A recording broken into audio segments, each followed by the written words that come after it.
buenos días, bienvenidos a su programa Consultorio Fiscal.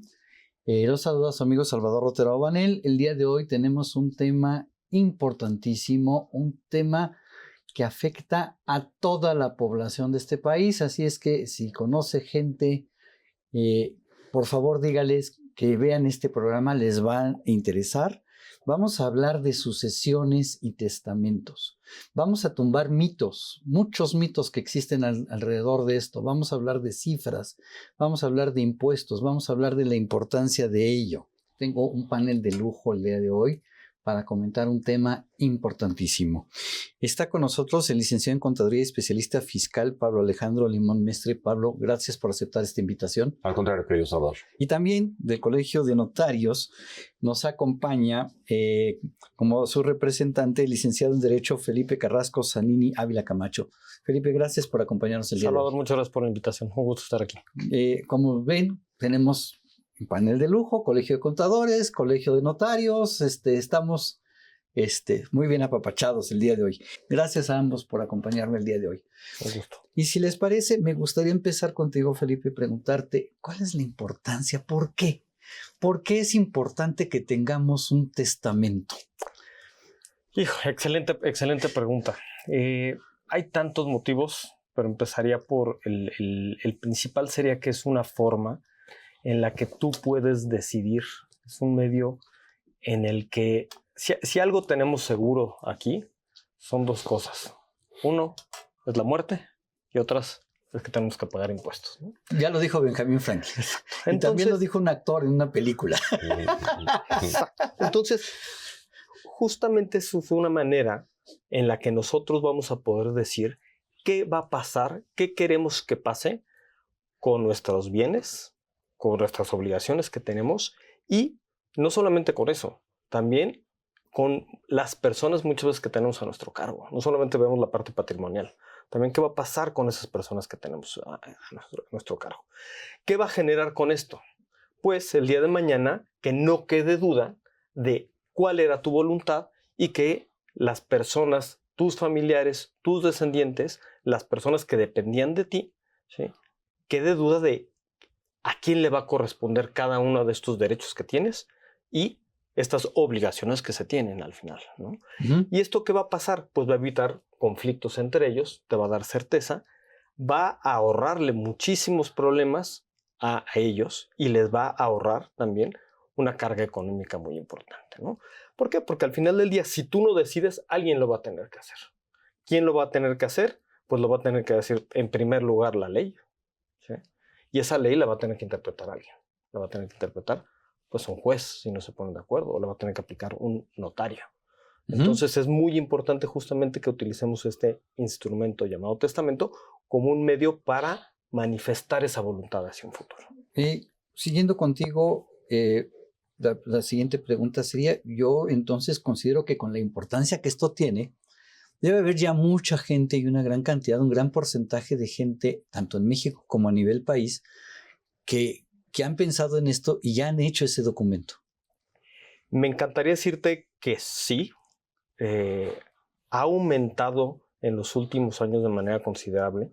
En el Colegio de Notarios hemos hecho un esfuerzo bastante grande, tanto a nivel Ciudad de México como a nivel nacional, para poder transmitir esta cultura del testamento, ¿no? Llevamos ya, ahorita vamos a entrar justamente a este tema del mes del testamento, pero ya llevamos 23 años con esta campaña del mes del testamento, en el cual a raíz de estas campañas y otras muchas campañas que tenemos en el Colegio de Notarios para poder facilitar justamente el acceso al testamento y difundir esta cultura, pero creo que todavía falta mucho. Estamos hablando que en la Ciudad de México, en la última encuesta de servicios notariales, apenas el 23% de las personas en México, en la Ciudad de México, tenían testamento. 23%. 23%. Yo pensé que era mucho mayor. No. Y en el país no llegamos ni al 8%. Entonces todavía tenemos que hacer un esfuerzo muchísimo mayor. Y esta campaña es a nivel nacional, no es nada más a nivel Ciudad de México. Tenemos esta campaña que viene ahora en septiembre, que es a nivel nacional. Ha sido un esfuerzo ya, como les mencionaba, de los últimos 23 años, de la mano con el gobierno federal, el Colegio Nacional del Notariado Mexicano y también pues cada uno de los colegios, dentro de los cuales está el Colegio de la Ciudad de México, para poder implementar este programa. Sin embargo, también tenemos programas exclusivos de la Ciudad de México que hemos hecho de la mano con el gobierno de la Ciudad de México, en las cuales damos unas facilidades bastante grandes para poder acceder a esto, ¿no? Entonces tenemos estos programas a nivel federal, ¿sí? O sea, a nivel nacional, y programas específicos de la Ciudad de México. El mes del testamento es a nivel nacional. Y cada uno, dependiendo de las peculiaridades que tengan, cada uno de los colegios estatales pues va implementando las facilidades, los costos, pues que sean aplicados a cada una de estas entidades. Ok, y para ir con esta misma línea, yo preguntaría, ¿a qué edad sería la edad ideal? Si es que se puede contestar y poner una... ¿No puedo decir algo? Creo que me gustaría complementar la pregunta. Sería ideal, porque a pesar de lo dicho, no todos están obligados a hacer un testamento. A ver, déjame decirlo de esta manera, claro. Guido Felipe. Es decir, solamente yo entendería, como contador público, aquellas personas que tienen bienes o que tienen derechos, ¿sí? Pero si yo no tengo nada de nada, ni de nada en propiedades, en derechos, entonces, ¿para qué hago un testamento? ¿O también tendría que hacerlo? Yo creo que sí. Habría que distinguir aquí dos cosas. El testamento no es para lo que tienes ahorita. El testamento es para lo que puedes llegar a tener. Ok. A ver, primer punto. Si bien es cierto que estamos seguros de que nos vamos a morir, lo que también es ciertísimo es que no sabemos cuándo. Es totalmente de acuerdo. Esto es, entonces... Este siglo. Pues sí, sí, claro, eso sí. Ya le pusiste certeza. Ya por lo menos. Sí, bueno, ya dije algo preciso para que veas que los contadores les gustan los números. Exacto, claro. Y poner cosas. Claro. Un periodo. Exacto, por lo menos algo limitado. Pero entonces, y desgraciadamente esto puede llegar muy joven, muy grande, a una edad mediana, entonces esto no lo sabemos. ¿Qué va a pasar? El testamento no es solamente para cuando de los bienes que nosotros tenemos, podemos prever de los bienes que lleguemos a tener. Okay. Entonces, no, la respuesta sería no. Puede llegar a ser que en algún momento, si tú a lo mejor dices, no, es otro de los grandes mitos, ¿no? Okay. Oye, solamente para estas grandes fortunas, estas personas que tienen grandes cantidades. No, permítanme. Lo que llegues a tener, algo tienes. Algo debes de tener. Y algo vas a querer que se transmita a tu familia, a tus descendientes, a lo que tú has trabajado. A los más queridos. O lo que llegues a tener. Imagínate que tú el día de mañana llegas a comprar algo y por X o por Y, bueno, ya no hiciste tu testamento, ¿no? Lo puedes hacer antes sin ningún problema. Okay. Y otro mito que también es importante es que no solamente respecto a la parte patrimonial, ¿no? Es respecto de la parte personal. Otra condición que también es y a lo mejor aquí me voy a ver un poco más sentimental, es el acto de amor más grande que puedes llegar a hacer, ¿no? ¿Por qué? ¿Qué pasa cuando tienes hijos? Claro. Si es importante saber a quién le vas a dejar tus bienes, yo creo que si a todos los que tenemos hijos o hijas, ¿con quién se van a quedar nuestros hijos que son menores de edad o que tienen alguna discapacidad? Claro. Entonces eso es algo importantísimo. Dice, bueno, ya los bienes pues pasarán a segundo término. Entonces yo en mi testamento también voy a poder decir quién va a ser el tutor o la tutriz de mis hijos. ¿Quién se va a encargar de cuidarlos? ¿Quién se va a encargar de educarlos? ¿Quién va a generar? Aparte vamos a poder designar también un curador que va a poder ser esa persona que va a estar vigilando que ese tutor ante nuestra ausencia esté administrando y esté haciendo las cosas de una manera correcta. Entonces, hay dos aspectos importantísimos. La parte patrimonial, claro, y la parte no patrimonial, ¿no? Que también eso es. Entonces, ¿qué te diría? ¿Cuándo? Pues bueno, claro, teniendo bienes hay que hacerlo y aunque sin tenerlo, lo podemos hacer. Pero también teniendo hijos es algo importante. Pero además, yo quisiera ponerte un punto, y este punto a lo mejor me voy a ver muy, muy trágico, pero a veces hay que poner ejemplos que puedan ser de este tipo para que la gente lo comprenda. Y te doy una pregunta. Imagínate que yo, ojalá, ¿no? 18, 20 años, pero ya tengo muchos más. 18, 20 años voy viajando con mis padres en un automóvil, sufrimos un accidente. Mis padres me pusieron a mí como heredero universal. Yo quedo vivo pero un mes después, consecuencia del accidente, fallezco. Por supuesto. Todos los bienes de mis padres ya son míos. ¿Qué va a pasar conmigo si yo no tenía un testamento? Por supuesto. Entonces, aquí es importante que lo menciones y llegar, déjate los 18 o los 20. Conforme a la legislación de la Ciudad de México, podemos hacer testamento a partir de los 16 años. Ok, ojo. Y por favor, tomen nota de esto. A partir de los 16 años, siendo menor de edad todavía, Correcto. puedo acudir a hacer un testamento para establecer cuál es mi voluntad en caso de que yo Por supuesto. fallezca. Correcto. Sobre todo estos casos, este caso espantoso que acabo de poner. Pero imagínate que estás... y claro, aquí lo importante es también decirlo, y esto va a tener una repercusión fiscal, ¿no? ¿Cuándo opera la transmisión de estos bienes? Opera por causa de muerte, al momento del fallecimiento. Entonces justamente es otro de los mitos, es que no hice la escritura, no hizo el trámite. No, a ver, murió papá, le heredó al hijo, y el hijo a lo mejor estaba inconsciente y fallece un mes después, nunca ya pudo hacer testamento obviamente, ya le transmitió los bienes.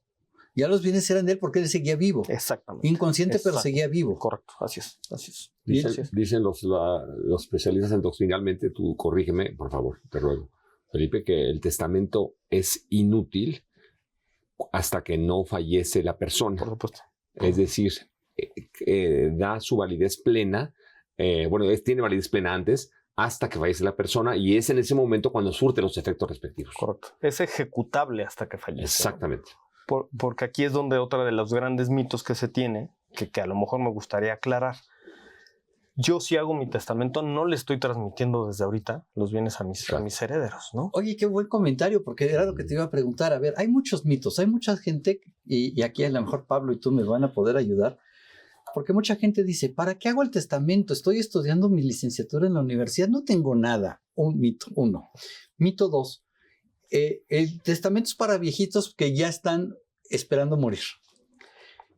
Mito tres, si hago mi testamento ya me van a quitar desde ahorita mis cosas. No sé si hay algún cuarto o quinto mito, pero son los tres mitos que más he oído y que recuerdo y que me gustaría que... Y que también algo que se queda para siempre. Eso ya no lo puedo mover. Ya lo hice y ya no lo puedo. Ya hice el testamento y ahí ya quedó. Entonces ya mi esposa ya me da fría la cena, etcétera, ¿no? Sí, ya me maltrata. Ya no me saludan. Es correcto. Claro, importantísimo. Qué buena pregunta. Una de las características del testamento es que es revocable. Así, en su propia... ¿Nos puedes explicar qué significa eso? Porque, bueno, quizá a lo mejor como abogados y contadores podemos entenderlo, pero tenemos estudiantes escuchándonos que están en ese proceso y yo invité a que invitaran a mucha gente a que nos siguiera. Excelente. Justamente que esto, yo puedo hacer un testamento hoy, cambio de opinión. ¿Por qué? Pues porque a lo mejor las condiciones de vida de cada uno de nosotros, condiciones familiares, mi propia voluntad, la puedo cambiar, ¿sí? Y como bien decías, Pablo, el testamento es válido desde un inicio. Pero ¿qué va a pasar? ¿Hasta cuándo se va a poder ejecutar? Hasta que fallezca la persona. Entonces eso hace que yo puedo cambiar tantas veces como yo quiera mi testamento. Insisto, cambió mi voluntad, cambiaron mis circunstancias. A lo mejor, estando soltero, yo voy a decir, pues a lo mejor yo le quiero dejar mis bienes a mi hermano o a mi hermana, ¿no? Oye, resulta que ya me casé, pues entonces ahora se los quiero dejar a mi esposo o a mi esposa. Perfecto, muy bien. Oye, ya tuve hijos. Bueno, entonces ahora se los quiero dejar. Entonces puedo ir cambiando. Ya tuve hijos, ahora resulta que yo tenía una casa. Pues me ha ido muy bien, compré otra casa, entonces ahora le quiero dejar una casa a uno, otra casa a otro. Entonces puedo ir cambiando el testamento tantas veces como yo quiera. Y aquí vendría la pregunta que en ocasiones anteriores siempre he hecho. Fallece Juan Pérez. Digo, para poner un nombre y una persona X.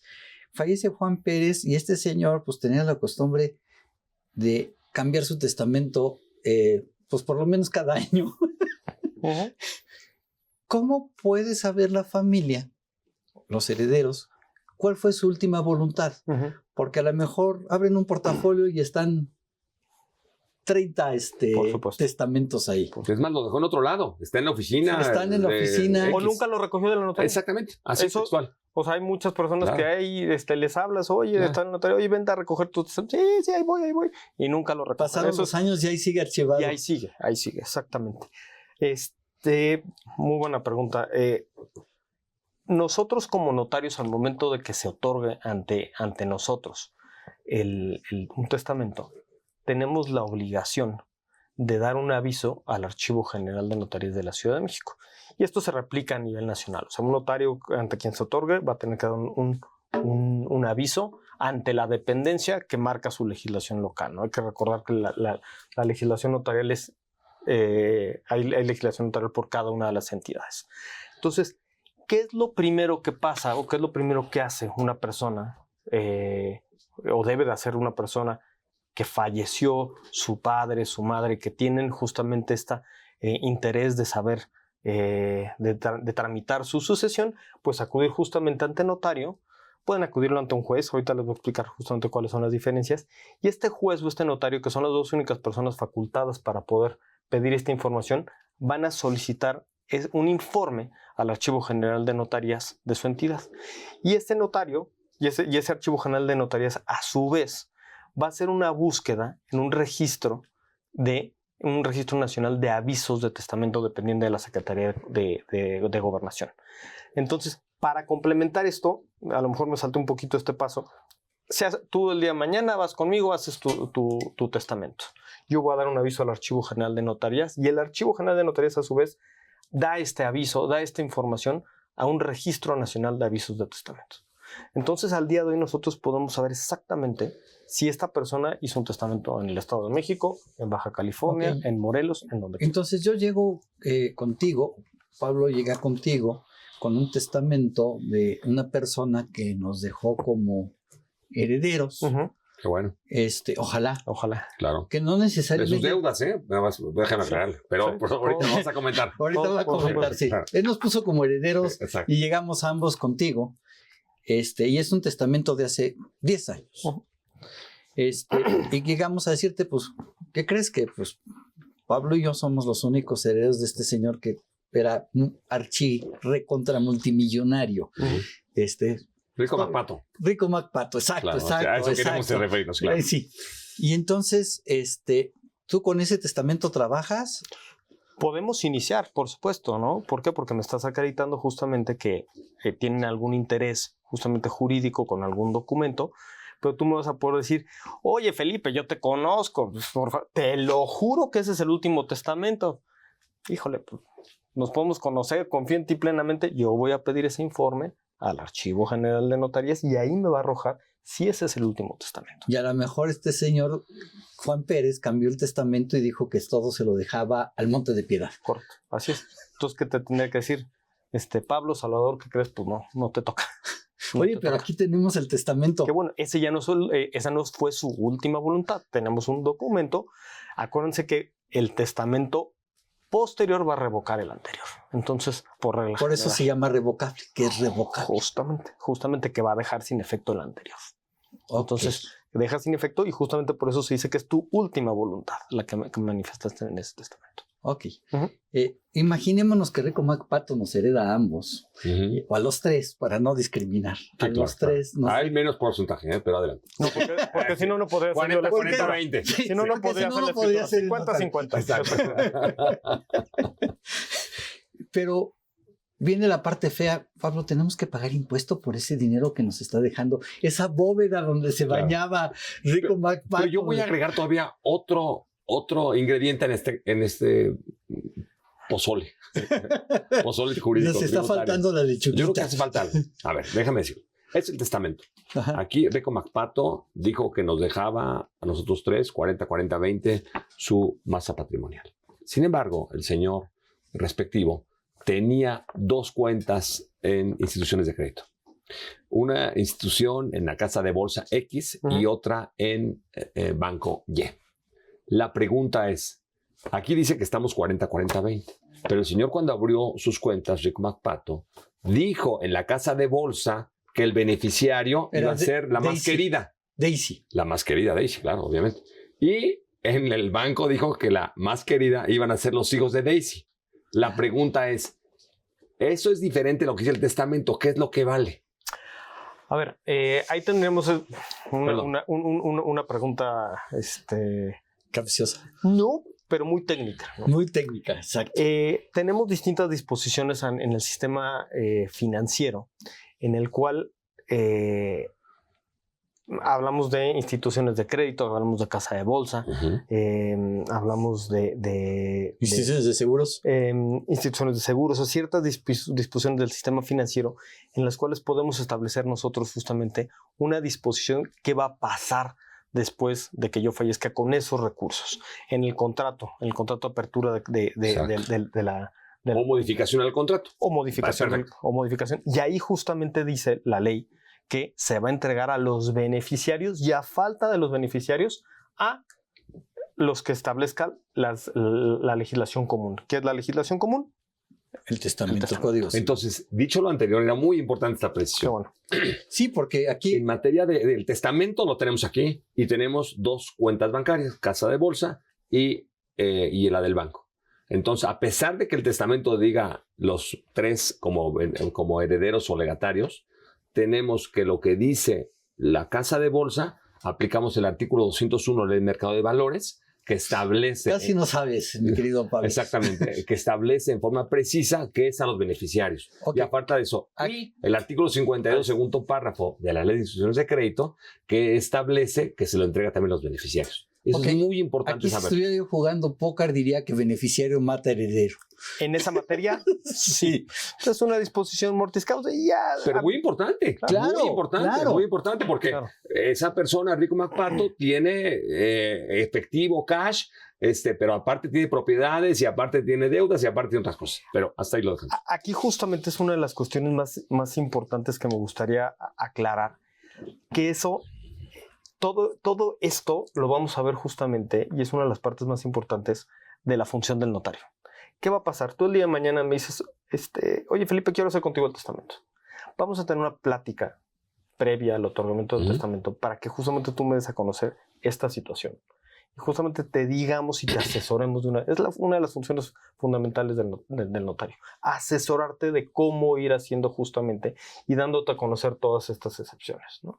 Oye, a ver, yo tengo un seguro, oye, yo tengo que entra, que no entra, tengo casa de bolsa, tengo banco, etcétera, etcétera. Entonces, justamente esa es una de las funciones importantísimas del notario, que damos esta asesoría antes de hacer el testamento. No llegar y decir, oye, ¿sabes qué tal? Nosotros vamos a interpretar esa voluntad de la que estamos de la que tú quieres, justamente, y te vamos a asesorar para que tú hagas justamente ese testamento de la manera, o a lo mejor quieras cambiar justamente estas disposiciones en tus contratos, como bien dices, modificándolo, ¿no? Entonces, por supuesto. Porque muchas personas hoy sucede que no saben usar los contratos, no saben usar los beneficiarios. No se acuerdan quién fue el beneficiario. Falleció hace 6 años la persona y no han avisado al banco por temor. Y siguen firmando todavía con la cuenta bancaria, con el token. ¿No? Por supuesto. Entonces, y aquí tomo lo que dijo Felipe, también muy importante, la relación y la calidad moral del notario. Entendemos que todos tienen una calidad moral maravillosa, pero la relación, la calidad moral, los valores del notario son muy importantes porque va a ser como un confesor, digamos, jurídico, no espiritual, en donde de alguna manera le va a aconsejar adecuadamente a las personas. Por supuesto, y aquí justamente es algo importantísimo. Cuando entran a hacer el testamento, no es de, oye, trata de entrar el hijo y el sí, nieto. claro. No, a ver. Y le atinaste justamente. Yo aquí les digo, aquí es como con el padre confesor, le atinaste, yo les digo, aquí lo que tú me dices, aquí se queda. Exactamente. ¿No? Y podamos a platicar. Y tú puedes aquí libremente, oye, si algún momento recibiste alguna presión, no, aquí va a ser tu voluntad. Todos fuera. Todos fuera. Tú y el notario como en un confesionario. Como dice el dicho, lo que pasa en Texcoco, ahí se queda. Exacto. Así es. Esa es una de las funciones de nosotros, justamente. También, ¿sabes qué? Vamos a dar fe de que estaba libre de toda coacción. Claro. Entonces, y que además estaba en su sano juicio la persona y que estaba coherente, que estaba cuerdo y que no estaba bajo ninguna presión. ¿Les parece si vamos a una pequeña pausa y regresamos con este tema que se está volviendo apasionante? Estupendo. Muchas gracias.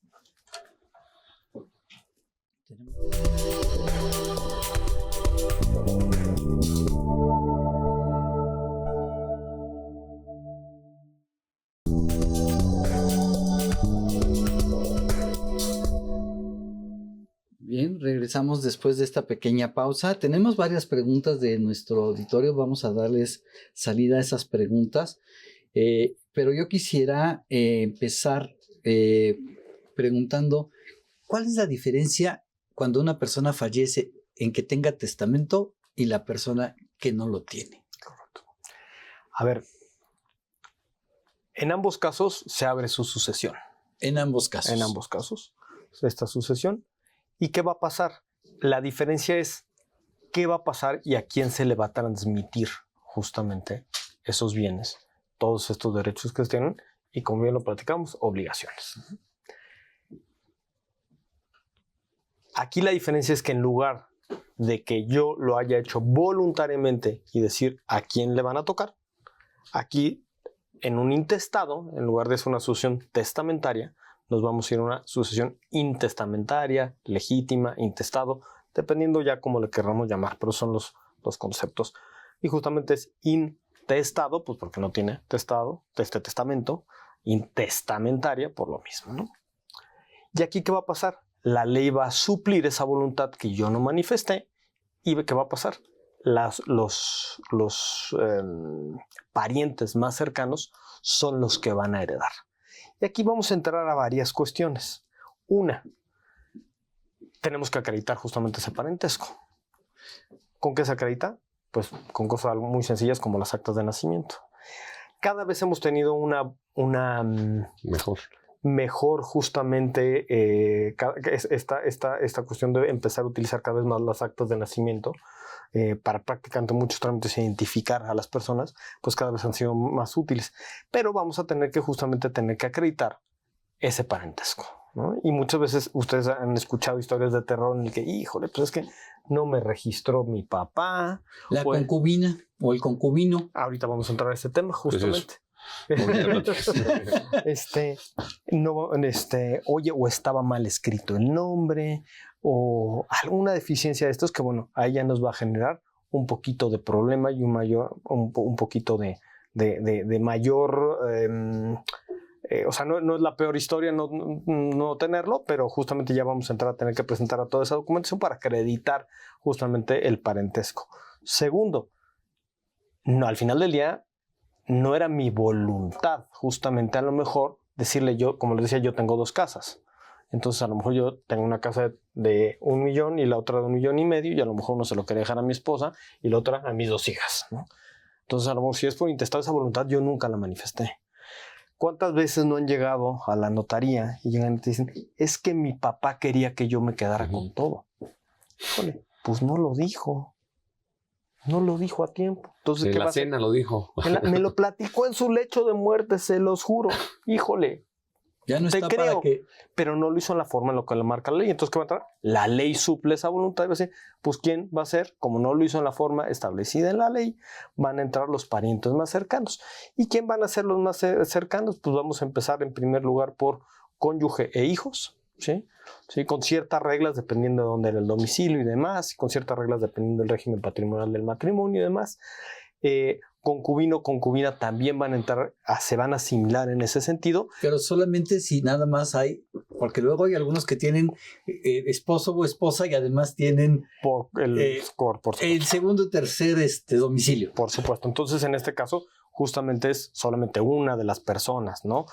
Es decir, la concubina existe, o el concubino, en la medida que no es esposo o esposa. Sí, si no, eso no se llama concubina, se llama otra manera. Concubino, exactamente. Exacto. Ya se llama segundo se domicilio. llama otro contribuyente. Pero, pero al final del día... es significado de confianza. Exactamente. Es un significado de confianza, exactamente. Pero justamente, por ejemplo, al ser el concubinato una situación de hecho que sí genera derechos, la tenemos que probar.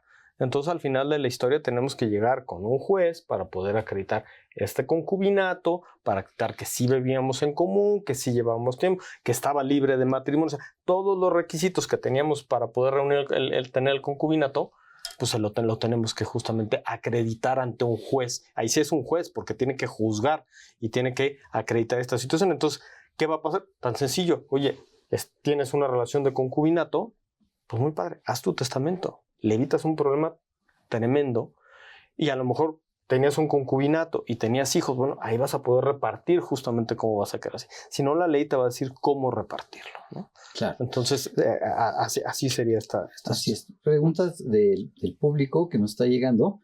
¿Qué pasa con las herencias en las familias que murieron completas durante la pandemia? A ver, estas tragedias de las que platicábamos, ¿no? Hace unos momentos suceden y sucedieron, desgraciadamente. Siempre va a haber un heredero. Siempre va a haber alguien que va a heredar.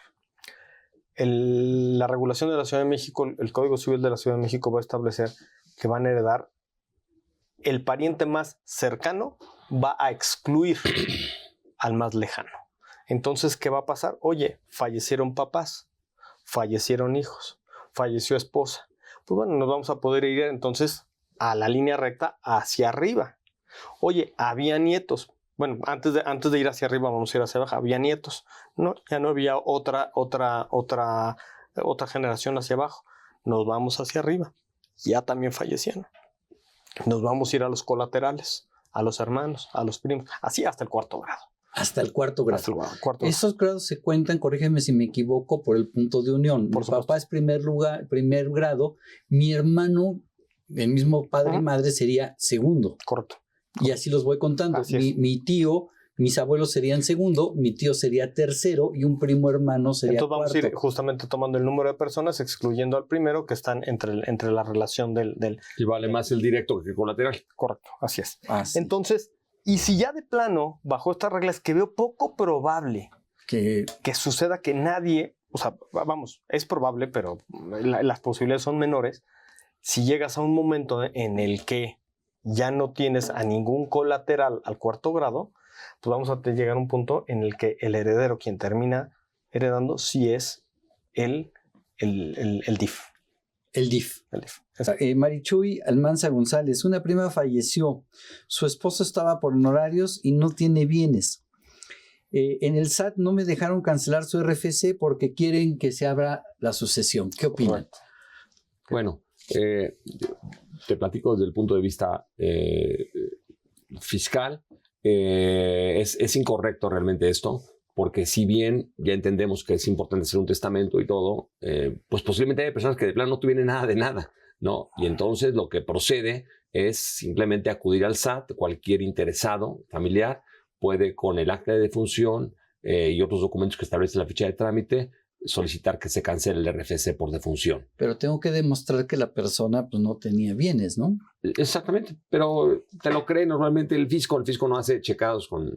Habría que también, me parece, revisar ahí si estaba obligado a presentar declaraciones periódicas. Sí, por estar por honorarios, sí. Entonces ahí a lo mejor habría que revisar en específico documentación y demás, y es probable que si sí estaba obligado a presentar declaraciones periódicas, tuviera a lo mejor que sí presentar el albacea, justamente este trámite de RFC. Claro. Y regularizar primero su situación fiscal. Se le va a abrir un RFC temporal durante la tramitación de la sucesión y va a concluir, a lo mejor es lo único que va a tener que hacer. ¿Había testamento en la pregunta que cita? No. No, por eso te digo, el albacea se da, tú corrígeme por favor, si de alguna manera, distinguido Felipe, el albacea se da cuando existe un testamento. Si no existe testamento, también hay albacea. Sí, por supuesto. Sí, por ley. Supuesto. Por ley. ¿Y quién sería? ¿El familiar más cercano? Los herederos se ponen de acuerdo justamente quién será el albacea. Es correcto, así es. ¿Y entonces qué habría que hacer? ¿Hay una sucesión legítima? Ahí se puede hacer justamente una sucesión intestada, intestamentaria, legítima. Pero va a ser inmensamente complicado. Sí, claro. Por eso es no le quiero dar ideas al SAT. Por eso es conveniente que tengan testamento. Yo quisiera preguntarte, antes de ir con la pregunta de Estrella Solano, quiero suponer que Rico MacPato fallece, a mí no me dejó nada, pero me nombra albacea. ¿Puedo declinar ser albacea? Sí, es un cargo voluntario. O sea, no porque Rico MacPato me haya mencionado, ya lo tengo que... Mira, el ser albacea tiene... ¿Qué es un albacea? Va a ser un administrador temporal de los bienes de la asociación. Hay muchas teorías de cuáles son la naturaleza del albacea. Pero a grosso modo es el que ese administrador de un patrimonio en liquidación, ¿no? ¿Por qué? Porque al final de la historia fallece una persona y ¿cuál va a ser esa función? Pues justamente pagar lo que se debe, cobrar lo que le debían y entregarle justamente a los herederos esos bienes. Es un administrador que su cargo va a ser voluntario. ¿Puede cobrar? Por supuesto. Ahí yo le puedo fijar, entonces justamente le puedo fijar una remuneración, si no la ley establece justamente cuáles son la remuneración y puedo llegar a decir, oye, no lo quiero, con la repercusión de decir, oye, vas a perder lo que te dejaron por el testamento justamente por esa remuneración. Justamente estos casos de Rico MacPato, en el que son cuantiosas herencias, pues pudiera llegar a ser un buen trabajo, pero también, y aquí no me dejarás mentir, con responsabilidades importantes. Claro. Fiscales, Claro. Sí, claro. Ilegales, te puedes ir a la legales, cárcel, ¿no? Claro. Porque eres un administrador de un patrimonio ajeno Claro. al final de la historia. Así es. Entonces es importante. Estrella Solano nos dice que a partir de qué momento el albacea puede firmar ante notario la escritura de una casa que ya le habían pagado a la persona que falleció, Ujú. y para que el comprador pueda ya escriturar esa casa y para que se pueda actualizar el inventario de la masa hereditaria. Por lo que entiendo es la persona que falleció vendió a lo mejor en un contrato privado un inmueble. Recibió el dinero, pero no le dio tiempo de escritura. Por supuesto. Aquí sería lo importante cuándo lo puede hacer. El albacea es un administrador, no tiene estas facultades de poder disponer de los bienes. Ujú. Entonces, ¿qué va a tener que hacer? Si bien el inmueble ya había salido del patrimonio, esto lo van a tener que reconocer los herederos en ese inventario y decir, oye, tenemos una obligación todavía pendiente de escriturar este inmueble. Aquí está el dinero, ya lo pagaron, a lo mejor ya se lo gastó, pero bueno, hasta que existe este contrato, lo aprueban justamente los herederos, pero ¿qué necesitan tener? Van a tener que tener el nombramiento de albacea, ya se ha hecho ante notario o ante juez, ¿sí? Y justamente que estos herederos estén de acuerdo para poder hacer esta escritura, diciendo que se debe se tiene esa obligación a cargo. Por eso de es los herederos. importante no entregar dinero si no tengo un contrato, porque quiero suponer que esta persona, estoy elucubrando, recibió el dinero, la persona compró la casa, la pagó al 100%, pero no firmó ni siquiera un documento donde aparece que él compró la casa. Por supuesto. Y aquí yo te diría, no firmar, déjate firmar y no entregar sin firmar un documento, sin firmar la escritura. Claro. O sea, dando y dando, ¿no? Sí, claro. Vas, haces tu escritura ante notario, pagas, te entregan el inmueble y ya si saliendo te pasó algo, ya firmaste. Ya firmaste, claro. Y si acaso el dinero recibido previamente a través de un contrato de promesa de compraventa, que lo único que hace es prometer realizar un contrato futuro. Uh-huh. No se está estableciendo ni precio ni cosa en ese... Correcto, así es. Alejandra Galicia, los abuelitos hicieron su testamento y los bienes pasaron a sus hijos por partes iguales. ¿Algún hijo puede renunciar a la herencia y en su caso qué debe hacer? Por supuesto. El aceptar o no la herencia es un derecho que tú tienes. O sea, no estás obligado a aceptarla. Entonces, aquí hay dos opciones. ¿Qué va a pasar si a mí me dejan algo y yo no lo quiero? Repudio. No quiero esa herencia. El término legal es repudio esa herencia. Repudio esa herencia. Entonces, ¿qué va a pasar? Aquí hay dos opciones. Una, si fue a través de un testamento, muy probablemente debe decir, hay una figura de heredero sustituto, ¿no? ¿Quién es este heredero que en caso de haya fallecido antes, sea incapaz de heredar o repudie esa herencia, no la quiera? Justamente, ¿quién va a ser ese heredero? Entonces habría que ver en el testamento quién va a ser ese heredero sustituto. Porque eso lo estableció la persona en su testamento. Es la voluntad, es mi voluntad. Porque, bueno, por lo menos en mi experiencia, cuando hice mi testamento, fue que el abogado empezó a matar a todo mundo. Por supuesto. Yo le dejo todo a Pablo Limón. Venga. Ok. Pero ¿y qué pasa si Pablo Limón fallece antes que tú? Por supuesto. Ah, pues se lo dejo a Pablo Limón hijo. Y si Pablo Limón hijo fallece antes que tú, empieza a matar a media humanidad.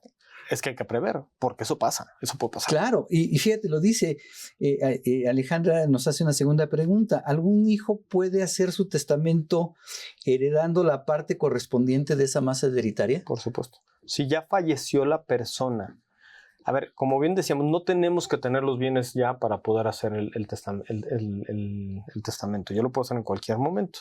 Aunque no tenga nada. Aunque no tenga nada. Ahora, vamos a pensar que ya fallecieron los papás, este hijo no ha hecho nada, no ha tramitado nada. Yo puedo hacer el testamento sin mayor problema. Yo puedo decir, oye, esto, porque al final decía, acuérdense lo que les comentaba, la transmisión de propiedad opera al momento de la muerte. Yo ya soy dueño, me falta hacer algunos trámites, me falta formalizarlo, pero yo ya soy propietario. Fíjate que Diego Alverac, le mandamos un saludo, ha sido seguidor de este programa.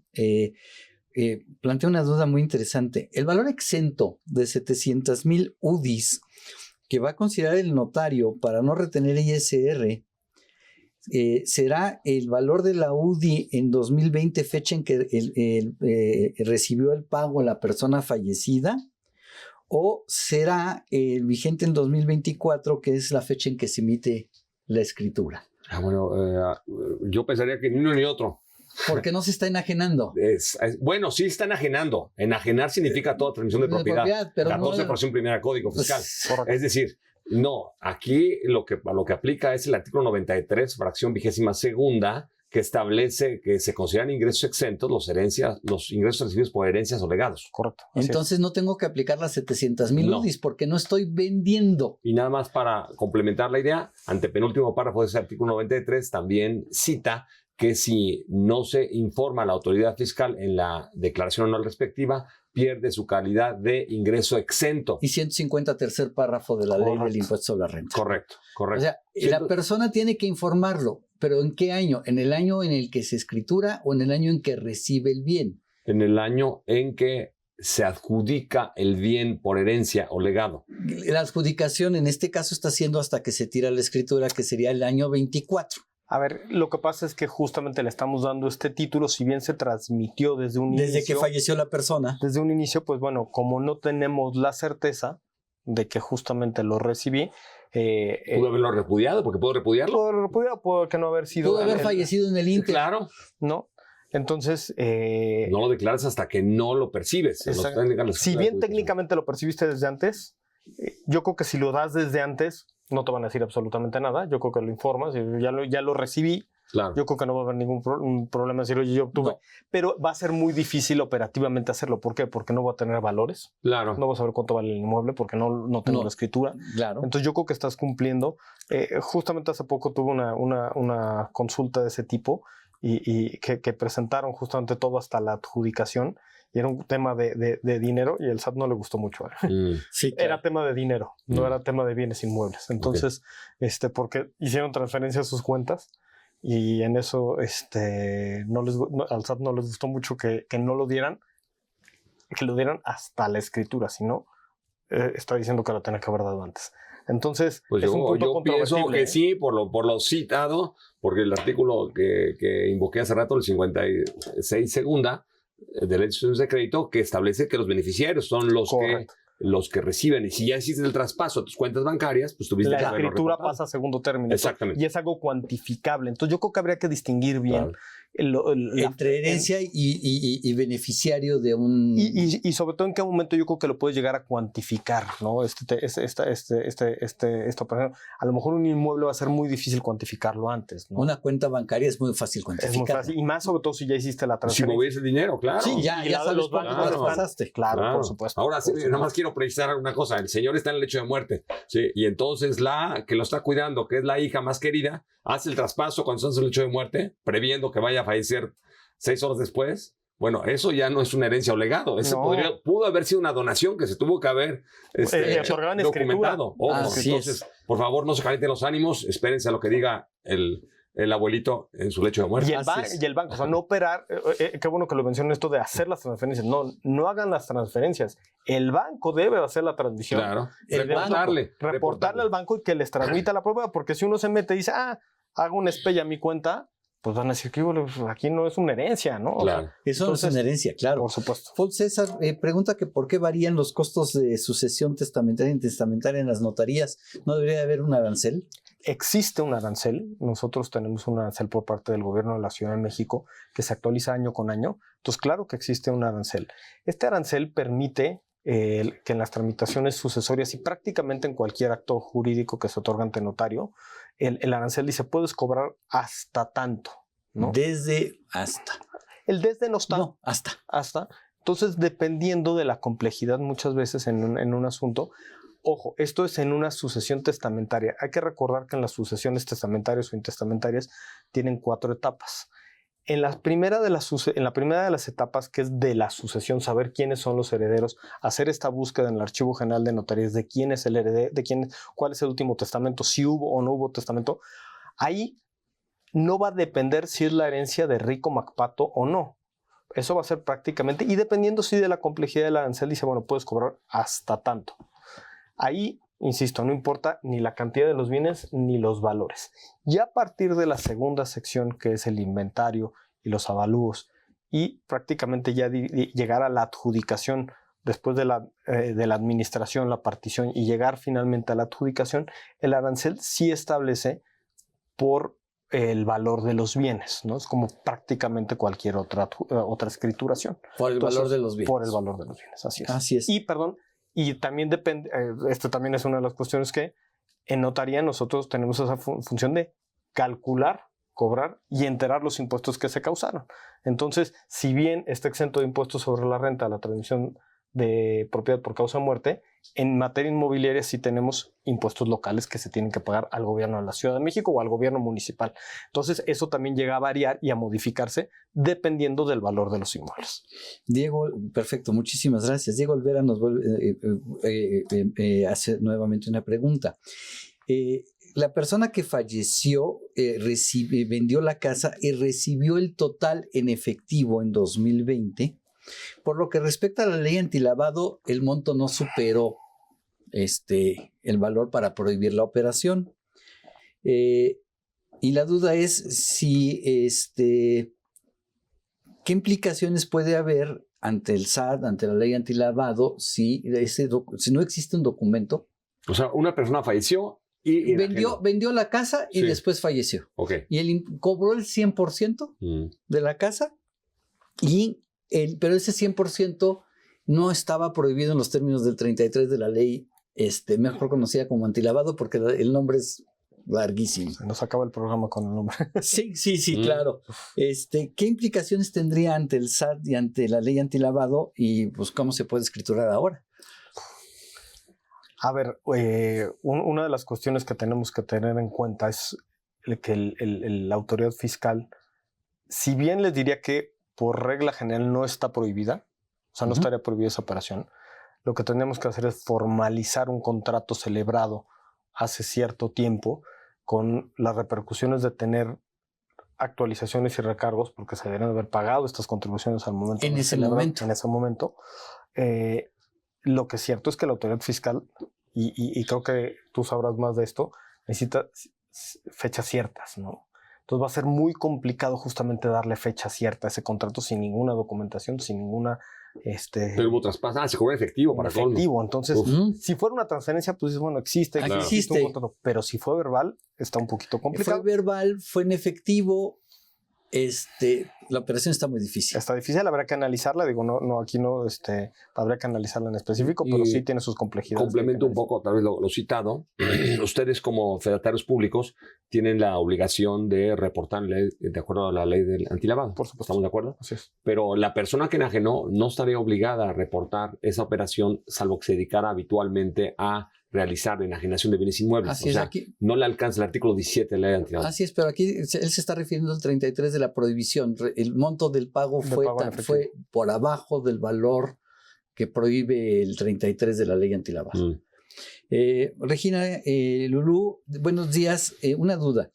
No hay testamento, pero fallece el padre. ¿La esposa sería la heredera o también los hijos? Y si fuera la esposa, ella, todos sus hijos son mayores de edad, la esposa podría hacer una sucesión de los bienes del padre a un solo hijo. La respuesta primero que les tendría que dar es dónde era el domicilio de la persona. Como regla general les diría que si es en la Ciudad de México y en la mayoría de las entidades van a hacer resultar herederos en esa sucesión mamá e hijos. ¿Qué porcentajes? Dependerá de si el régimen patrimonial del que estaban casados, los bienes que tenía la mamá en este caso.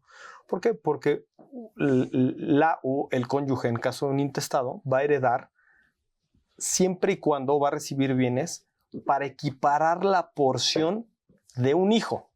O sea, la ley quiere dejar parejitos a los hijos con la mamá. Entonces, aquí heredarían los hijos justamente. Ok, con un minuto para contestar porque me queda después un minuto para cerrar el programa. No hay problema. Axel Mondragón, si se tienen obligaciones y debe haber un heredero o responsable de la sucesión, ¿tiene que haber forzosamente alguien que sea el responsable? Sí, claro. Sí, claro, que asuman la responsabilidad a falta de no... Puede ser un heredero. Sí, puede ser un heredero. Claro. Ok, me quedó una pregunta pendiente, logramos casi contestar todas, pero creo que el programa fue muy útil, muy productivo para todo nuestro auditorio. Les agradezco mucho a ambos el haber participado. Vamos a repetirlo, por favor. Vamos a hacer una segunda parte, aunque no sea antes de septiembre. Con todo gusto. Pero esto fue para promover el mes del testamento. Que ya viene, nada más para rápido, acudan a su notario. Tiene un costo reducido, se reduce aquí en la Ciudad de México 3,700 pesos. Vamos a ampliar horarios de atención. Acudan a su notario. Háganlo, por favor, subamos ese 6%. 23%. Ven, no me queda más que despedirme. Se despide su amigo Salvador Rotero Banel. Los invito a que nos sigan la próxima semana con el tema buzón tributario del Instituto Mexicano del Seguro Social. Muchísimas gracias. Hasta la próxima.